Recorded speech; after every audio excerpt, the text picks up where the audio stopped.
It is Hump Day Wednesday. I hope your week is going well. This week has been rough for me, man. I've been tired as hell every day. It's just a struggle every day. I'm just waiting for that Friday to come. And we will be doing it in the studio this Friday. So come check out our video. We'll be talking about whatever funny is going on in the world.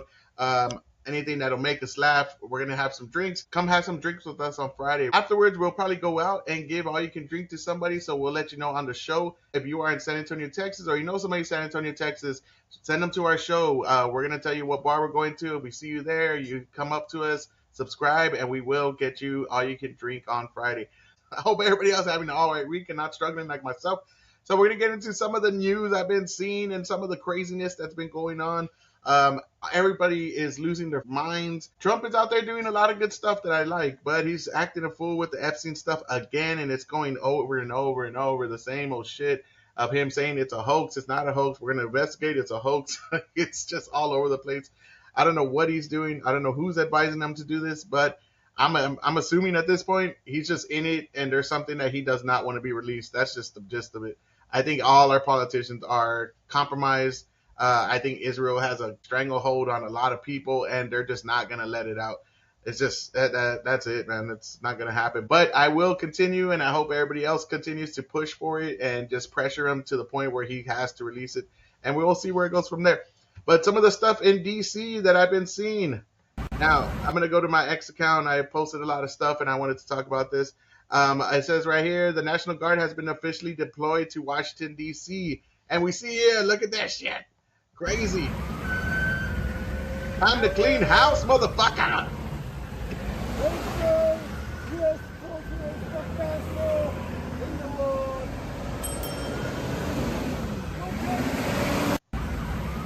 Now, I, for one, am happy what Trump is doing with the whole DC thing, where he's saying we're going to call in the National Guard. There's too much crime. There's too much violence. I know a lot of conservative personalities are saying they want like the death penalty for a lot of these kids. I don't know if we need to go to that extreme. I wouldn't advocate for death penalty for like a 14-year-old or a 15 or 16-year-old.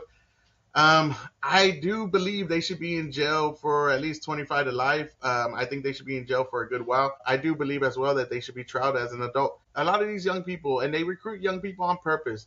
If you ever been in the streets in any ways, you know what they do. They're going to recruit a lot of young people because the young people don't have their mind straight. They don't have all their cognitive thinking fully developed. They don't know what they're doing. They go from 1 to 100 very fast, and they're not really thinking about consequences. They don't really think about it because a lot of these kids have not been held accountable for a lot of their actions. They don't have father figures, a lot of these people. They don't have just any accountability whatsoever in the household. They're doing whatever they want. And the people on top that are conducting all these things, planning them out, sending these little kids to go do it, they don't give a fuck because they're telling them like, hey, bro, you'll go in for a little bit and you'll be out like within a year or two. And you could go kill people, rob people, steal their cars, beat them up. Disable people, shoot people, all kinds of stuff. And it's fucked up. And this needs to be addressed. And that's what Trump's saying. Hey, no longer are we going to be a city that looks like shit. This is the nation's capital. And this video right here, I really did like it. I like what he had to say. He was talking about his father's advice. And I think it rings true. It rings true to me. Like, yeah, if your fucking capital looks like shit, the rest of the country, what do you think they're going to think about the rest of the country? You have all these homeless encampments in these liberal cities, and they're always saying, oh, he's only going after the liberals, because that's where all the shit's at. Look at Portland, Seattle, LA, you got New York, San Francisco, all these places, Baltimore, Denver. It's all liberal-run cities that have gone to shit. San Antonio, Austin, Houston. You could go anywhere in any major city, and it's run by liberals because they always win the major cities, and it's all run to the ground. So much corruption, so much just terrible fucking encampments everywhere, drug use everywhere. You see these motherfuckers just looking like zombies. It's like, what is this? Looks like the old Michael Jackson video of motherfuckers just, twitching, just standing up in these weird exorcist-looking positions. It looks terrible. And you see kids having to walk over these people, having a sidetrack around them. Nobody wants their kids to grow up around that. And if you do, you have a serious problem if you're just like, hey, that's just the way it is. Hey, you know what? Don't worry about them. Hey, those needles, just stay away from those needles. That's not a place you want to raise children. That's not a place that you even want to go visit. San Antonio's actually been all right with that, thankfully. you haven't seen too many homeless encampments, but I've been to Austin many times where you see it. I've been to Houston. It is disgusting. No, you don't even want to walk through there. Now imagine how people visiting, they're like, oh, this is the Texas capital. I heard Texas is great. It's nice. Everything's bigger in Texas. All the shit you got to hear about Texas. And then you go in there and you see this fucking homeless encampment that's going on with a bunch of drug users and fucking violence. They're fighting each other. There's a lot of mental health issues. There's a lot of drug abuse. There's a lot of alcoholism. There's a lot of just laziness and just scum of the earth taking advantage of people in those areas. I just don't see how liberals can even back that up. Now, and Trump did say that he was going to have two options for a lot of the homeless in Washington, D.C. I think this is a great idea. I know a lot of people are pissed about it, but what is your solution? Like, you always have a gripe about something like, oh, I shouldn't do this, I shouldn't do this, but you never have any solutions. Now, this is a solution that I believe is probably the best one because they've done this before. Even in my city, I remember they had this abandoned hotel. They put a bunch of homeless people in there, and within a couple of months, it was trashed, and they didn't follow the rules. Of course, because they are homeless for a reason. Now, there are mental health, don't get me wrong, but a lot of them are homeless for a reason. They don't want to follow rules. They want to continue just doing drugs. They want to be on the streets. They want to shit themselves, piss wherever they want. They don't want to be a productive citizen of society. They want to just rebel and do the shit that they have done constantly over and over, not clean up, live in filth, and just create these diseases everywhere because they're just dirty as fuck. That's why there are so many viruses in the Jew ghettos because, you have them living in filth and squalor. Of course, there's going to be different diseases and stuff passed around, and it's gross. It's gross. I remember I've seen videos of Skid Row in LA, and it looks disgusting. It's like a third world country. Even third world countries look better than that because I've been to third world countries. I've been to Thailand, Cambodia. I've been to Laos, a lot of places like Vietnam and all this kind of shit, and I've never seen a bunch of just rows of drug addicts just pissing and shitting themselves. Now, you do have people that are homeless and dirty, not dirty because they don't want to shower, because there's absolutely no money. These are communist countries, especially in Cambodia. I've seen a lot of crazy shit in Cambodia. And it's like you feel sorry for them, but they don't have the help. The government's not giving them the resources or necessities that going to give them the opportunity to thrive in that atmosphere. When you're talking about America, there's so many opportunities for these motherfuckers to do something. Now, I know it's hard, but you gotta, like, everything in life is hard, and they don't want to take that first step. And then when they do, they go to these homeless shelters and they just go, so, hey, let me go get a bed because it's raining, but I want to smoke crack, the next day and get on the streets and not pay attention to, let me clean up, probably get a job. Let me ask around for clothes. Now, there are a lot of people that do that. They are temporarily homeless, and they get out of it. More power to those people, and those people need help, and I'm all for, hey, we need to help those people, give them these resources. Some people just don't want to get helped, and that's one thing that a lot of liberals and a lot of just people in general don't want to face, that fact that these people, not all of them, don't want to get help. Like, what do you do with that? I have no idea. Unless you're in South Park and it's like, let's make them into tires. I remember that South Park one. That was funny as shit. But I feel sorry for a lot of them, and a lot of them, I'm just like, well, what can you do? You cannot help somebody that doesn't want to help themselves. That's just the way it works. We can't do that. We haven't found out a way to do that. If you don't want to be helped, then we got to just live with what's going on. Now, Trump did say, for some of y'all that have not seen it, he said it was going to put them in jail or treatment centers. That's way more humane. Either you're going to get help and get out of that situation you're in, stop doing these drugs, meth, fentanyl, crack, heroin, all this shit that everybody's doing, whatever else, drugs on the street, or you're going to go to jail. So then we're going to force you to be sober. I don't know, man. I don't know the best answer. And I'm not saying that's the best answer. Maybe somebody has a better answer. I don't know. I haven't heard it. I know when Reagan came into office, he freed a lot of those people in the insane asylums that had mental health issues because he didn't want to pay for it no more. I mean, it's just been a shit show ever since. It is the problem of the people that continue this behavior.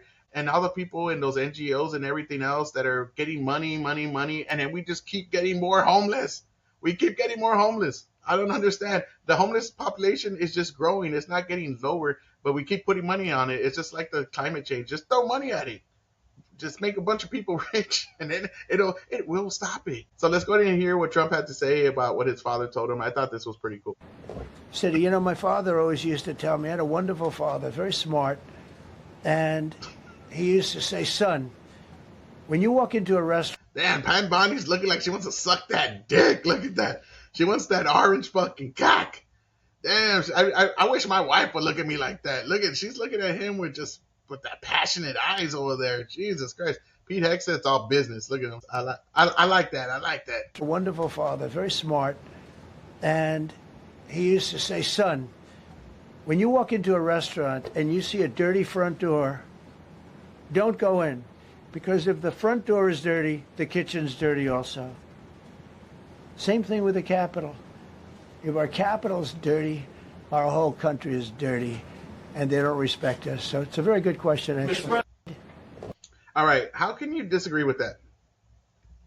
I totally agree. I'm not gonna lie. It depends on the restaurant. If it has a good review, like that's the authentic shit right there. That's that good stuff. That's that. Yeah, it looks like a poor place, but it has the best food. I'm still gonna go in. But when you're talking about this, and I'm with Trump on this, if you go into the nation's capital, you're from out of the country, you've never been to America, you just seen America on the movies, and you go in and you see all the things on the news, the riots, everybody's a racist, you see, everybody's protesting all the time, that look at the hellish conditions people are living in, look at these homeless people, and then you go and you actually see it for yourself. You're walking through the train station and there's homeless people, drug addicts, probably some of them with their dicks out. It's like, what is going on? Or you go to San Francisco and you got to get a poop app so you can walk around the poop. You don't want to fucking walk in the shit, because they have a shit app. Look it up. They had a shit app at one point to kind of identify where the shit is. So you are totally aware of where to walk because this is shit avenue. Right there. This shit avenue. You don't want to go down that street. It smells like ass. There's booty over there. It's just terrible. Yeah, it makes your whole country look bad.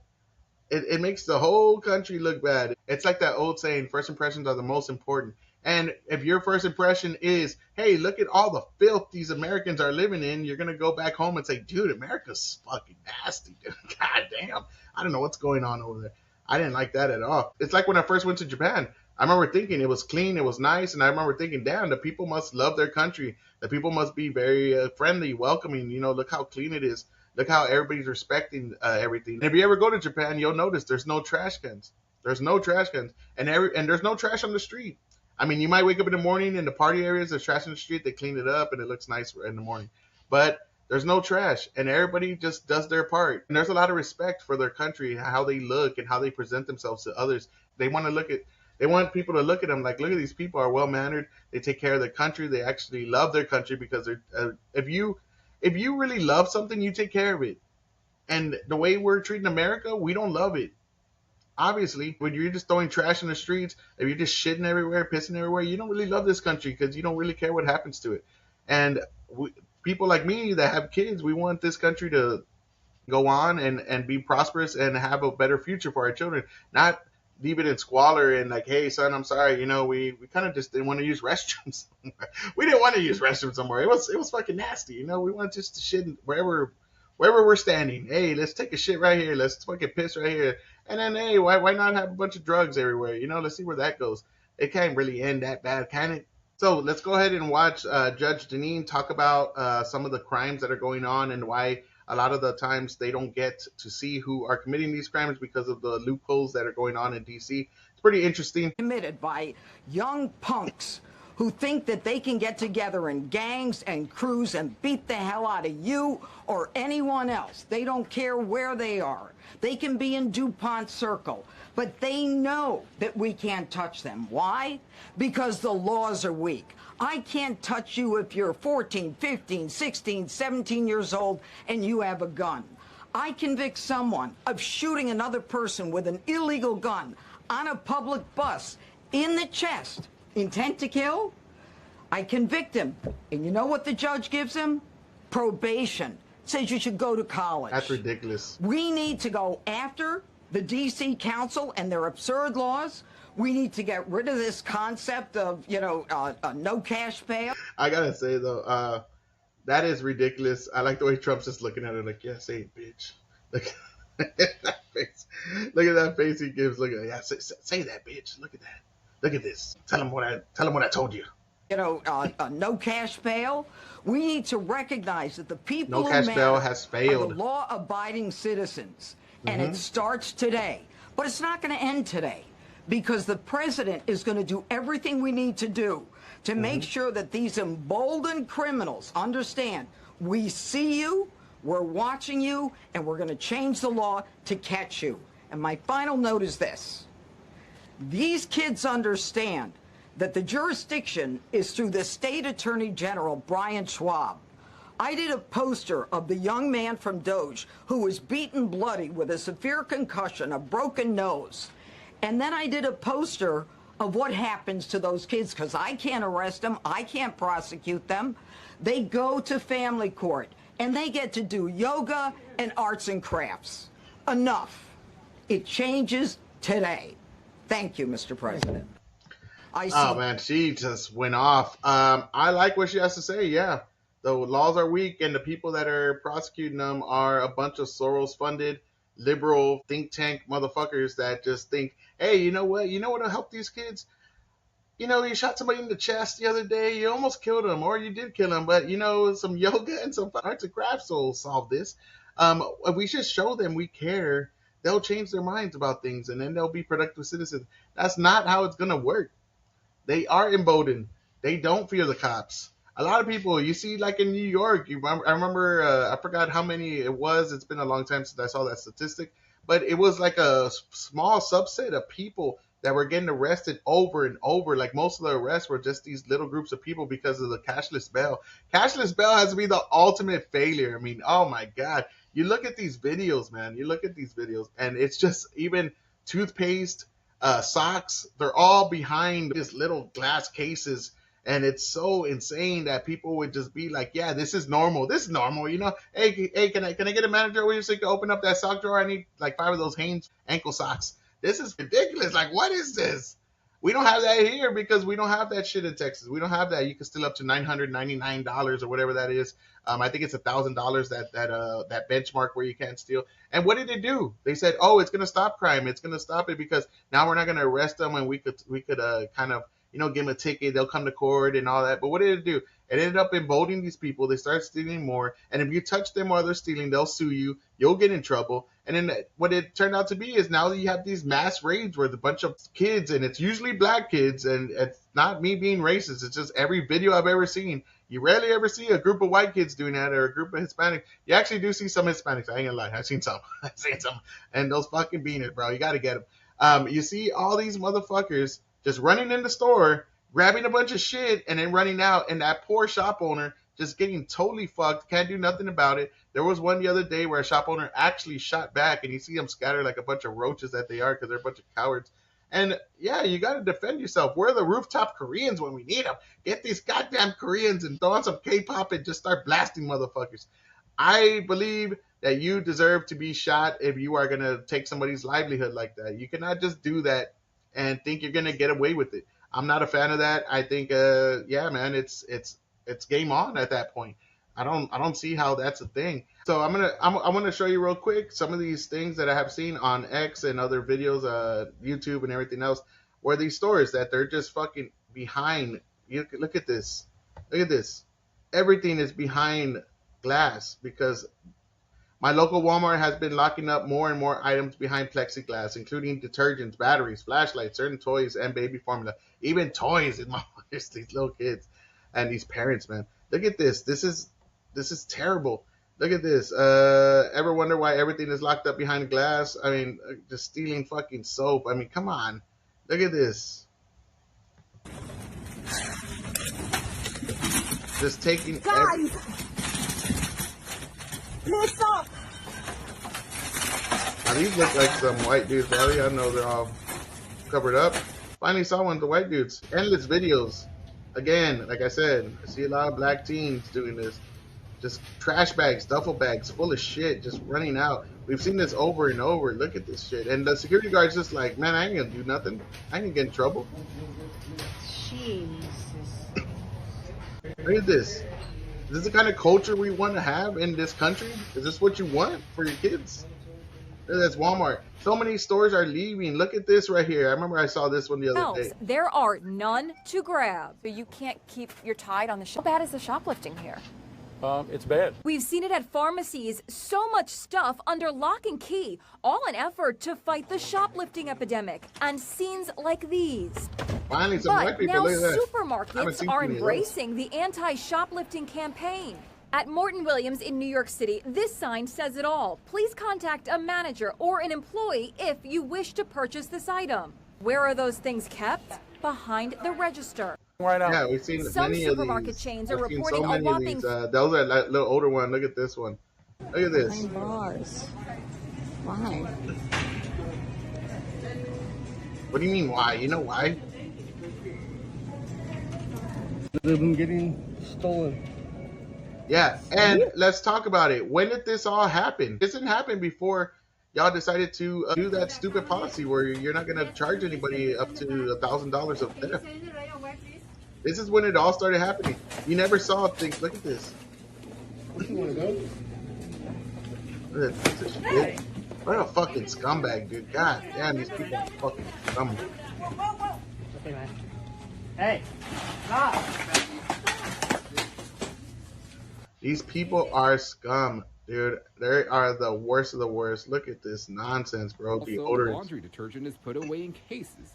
This theft deterrent strategy has also expanded to clothing like underwear.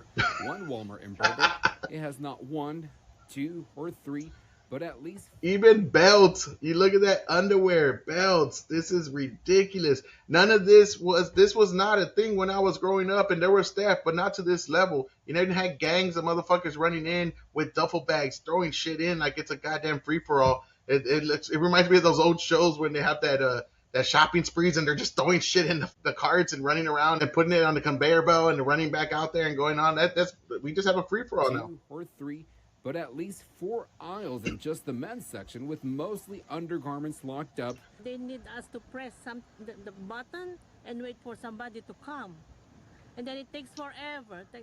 You did this because you're voting for the people that put these policies in place, and you keep doing it over and over. So I cannot say nothing to you other than vote different. The first 2 months of 2023 saw an average of more than 880 robberies, burglaries, and thefts from stores. That's also numbers that they don't put up. Significantly from the monthly average in the last few years, but 2% more than the average between 2016 and 2019. And we all seen them doing these things where they're skewing the numbers. I mean, look at this, endless. Even with the plexiglass, they're breaking them. Endless stuff.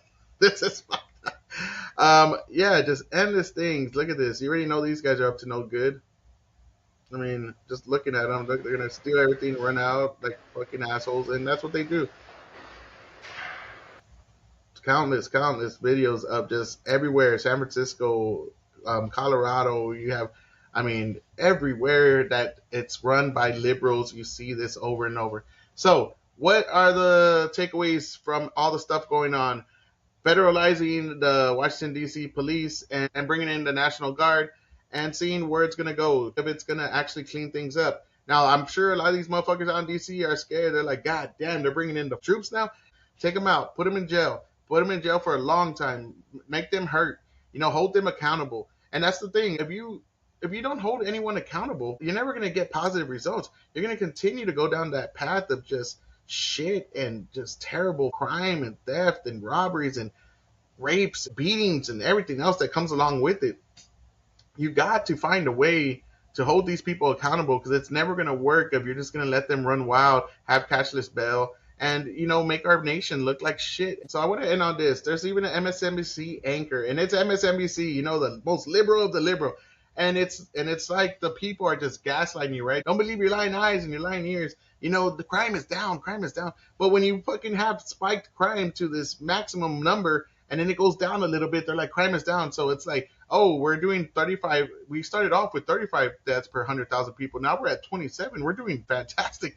No, that is not doing good. There's no way, there's no good way to spin that, but they do. And the media always helps them. They always help them. They're the strong arm of the left, right? They have to help them. They have to skew those numbers. Hey, don't report these things. It's like in the UK. Don't report these rapes because it's a Muslim guy. We don't want that Islamophobia creeping in. Don't do that. And I like this, and a lot more anchors need to do this. I wonder if she got reprimanded for that shit, got yelled at, like, hey, bitch, shut the fuck up, bitch. You're making us look bad. I would love to see what happened after this show, but I don't think we will. Let's go ahead and check it out. And yeah, usually that's how you play devil's advocate. Is we've been talking so much about the numbers, and yeah, usually that's how you play devil's advocate, is you talk about, oh, well, stats say crime is down. However, I can tell you firsthand here in downtown D.C. where we work, right here around our bureau, just in the past 6 months, there were 2 people shot. 1 person died, literally 2 blocks down here from the bureau. It was within the last 2 years that I actually was jumped walking just 2 blocks down from here.